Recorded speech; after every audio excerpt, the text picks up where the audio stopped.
तो एक surface phenomena होता है, यानी कि किसी भी लिक्विड के इवेपोरेट होते समय उसके सरफेस के जो पार्टिकल्स होते हैं वो नॉर्मल टेम्परेचर पर ही धीरे धीरे वेपर पार्टिकल्स में कन्वर्ट होते रहते हैं, जिससे लिक्विड का जो लेयर होता है वो बहुत ही स्लोली घटता जाता है, यानी लिक्विड इवेपोरेट होता रहता है।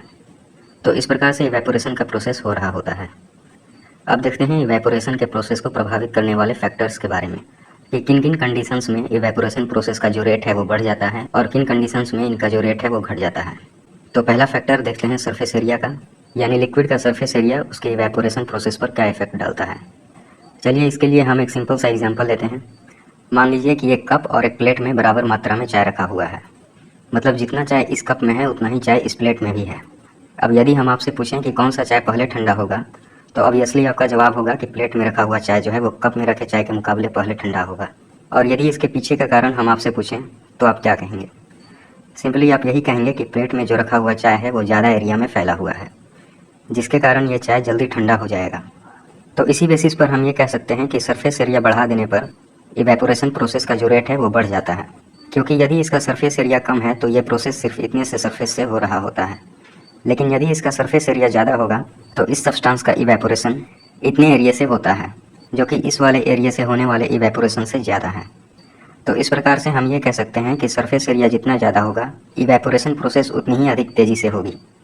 साथ ही यदि हम इसके दूसरे एग्जांपल्स की बात करें तो हम ये कह सकते हैं कि यदि हमें किसी गीले कपड़े को सुखाना होता है तो हम उसे फैला देते हैं, ताकि वाटर पार्टिकल्स ज़्यादा एरिया से इवेपोरेट हो सके और कपड़ा जल्दी सूख जाए। सेकेंड देखते हैं इंक्रीज इन टेम्परेचर, मतलब कि इवेपोरेशन प्रोसेस पर टेम्परेचर में इंक्रीमेंट या डिक्रीमेंट का क्या इफेक्ट पड़ता है। मान लेते हैं कि हमारे पास ये दो गीले कपड़े हैं, तो इनमें से एक को हमने छाया में और दूसरे को धूप में सूखने के लिए छोड़ दिया है। तो हम सभी जानते हैं कि धूप में रखा गया कपड़ा जो है वो छाया में रखे कपड़े के मुकाबले ज़्यादा जल्दी सूख जाएगा। तो ऐसा इसलिए होता है क्योंकि यहाँ का टेम्परेचर इस छाया वाले रीजन के टेम्परेचर से ज़्यादा होता है।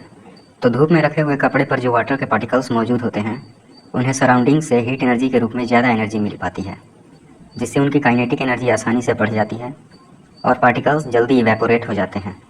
जबकि छाया में रखे हुए कपड़े पर के वाटर पार्टिकल्स इसके कंपैरिजन में स्लोली इवेपोरेट होते हैं, क्योंकि यहाँ के सराउंडिंग का टेम्परेचर कम है, जिससे वाटर के पार्टिकल्स को इवेपोरेट होने के लिए कोई एक्स्ट्रा एनर्जी नहीं मिल पाती है। तो हम ये कह सकते हैं कि टेम्परेचर इंक्रीज़ होने पर जो लिक्विड पार्टिकल्स होते हैं उनकी काइनेटिक एनर्जी बढ़ जाती है, जिससे कि पार्टिकल्स के बीच का बॉन्ड आसानी से टूट जाता है और ये इवेपोरेट होकर आसानी से वेपर स्टेट में कन्वर्ट हो जाते हैं। अब थर्ड फैक्टर देखते हैं डिक्रीज इन ह्यूमिडिटी का, मतलब नमी या उमस बढ़ने या घटने पर इवेपोरेशन पर क्या इफेक्ट पड़ता है। आपने कभी ये ज़रूर ऑब्जर्व किया होगा कि कोई भी गीला कपड़ा बारिश के मौसम के मुकाबले गर्मी वाले मौसम में बहुत ही जल्द सूख जाता है। तो ऐसा क्यों होता है, चलिए इसे डीपली समझते हैं। इससे पहले चलिए हम एक बार ह्यूमिडिटी यानी कि नमी को समझते हैं।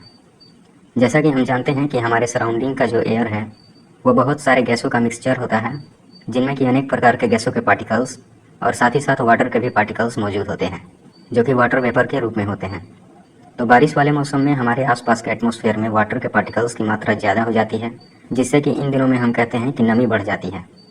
लेकिन गर्मी के दिनों में एटमॉस्फेयर में इन वाटर पार्टिकल्स की मात्रा घट जाती है, यानी कि हम कह सकते हैं कि नमी घट जाती है। तो यदि ह्यूमिडिटी ज़्यादा हो और ऐसे दिनों में यदि हमने किसी गीले कपड़े को सूखने के लिए छोड़ा है तो इन कपड़ों पर मौजूद जो वाटर के पार्टिकल्स होते हैं उन्हें इवेपोरेट होने में समय लगता है, क्योंकि आसपास के एटमॉस्फेयर में पहले से ही ज़्यादा मात्रा में वाटर के पार्टिकल्स मौजूद होते हैं और साथ ही हमारे आसपास का जो एयर है वो वाटर वेपर के एक निश्चित अमाउंट को ही होल्ड कर पाता है।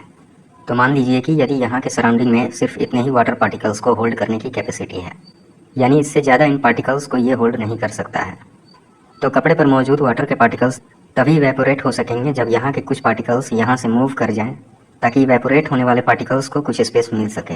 तो इसी कारण से बारिश वाले दिनों में गीले कपड़े को सूखने में ज़्यादा समय लगता है। लेकिन यदि हम गर्मी के दिनों की बात करें तो इन दिनों में आसपास के एयर में जो वाटर के पार्टिकल्स होते हैं ये काफ़ी कम अमाउंट में होते हैं, जिसके कारण हम कहते हैं कि इन दिनों में नमी घट जाती है। तो ऐसे दिनों में इवेपोरेट होने वाले पार्टिकल्स के लिए आसपास के एयर में काफ़ी स्पेस होता है, जिससे ये आसानी से वेपर में कन्वर्ट हो जाते हैं और कपड़ा जो है वो जल्दी सूख जाता है। तो हम कह सकते हैं कि ह्यूमिडिटी में कमी आने से इवेपोरेशन का जो रेट होता है वो बढ़ जाता है। अब नेक्स्ट और लास्ट फैक्टर हम देखेंगे विंड स्पीड में इंक्रीमेंट का, मतलब यदि आसपास के एयर की स्पीड ज़्यादा हो तो इवेपोरेशन पर क्या इफेक्ट पड़ता है। तो जैसा कि हमने देख चुका है कि किसी भी लिक्विड के इवेपोरेट होते समय इसके पार्टिकल्स आसपास के एयर में मिलने लगते हैं, और साथ ही हमने ये भी समझा है कि सराउंडिंग के एयर्स में इन पार्टिकल्स के लिए जितनी ज़्यादा स्पेस होगी, इवेपोरेशन की रेट उतनी ही बढ़ेगी, मतलब पार्टिकल्स आसानी से इवेपोरेट हो सकेंगे।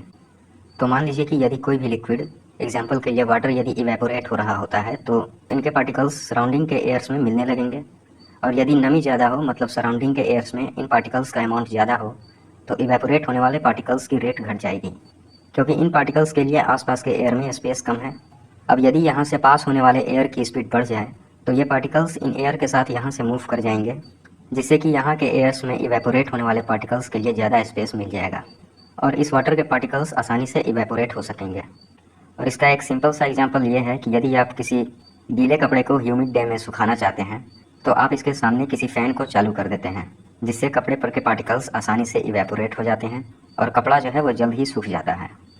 तो इस बेसिस पर हम ये कह सकते हैं कि हवा की स्पीड बढ़ने से इवेपोरेशन का जो रेट होता है वो भी बढ़ जाता है, क्योंकि ऐसा होने पर आसपास के वाटर पार्टिकल्स हवा के साथ मूव कर जाते हैं, जिससे कि इवेपोरेट होने वाले पार्टिकल्स आसानी से इवेपोरेट हो जाते हैं।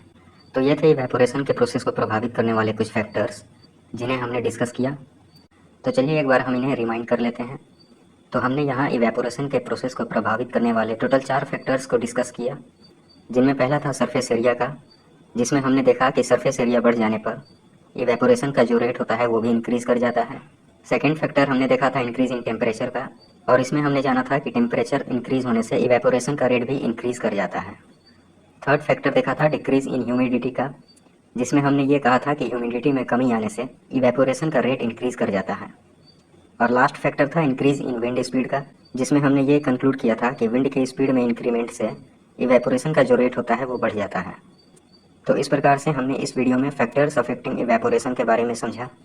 अब नेक्स्ट जो हमारा टॉपिक होगा वो ये होगा कि कैसे इवेपोरेशन से कूलिंग यानी कि ठंडक उत्पन्न होती है।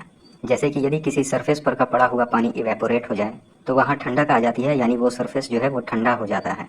तो इस टॉपिक को हम डिस्कस करने वाले हैं इसके अगले वीडियो में। तो इस वीडियो को अब यहीं वाइंड अप करते हैं। थैंक्स।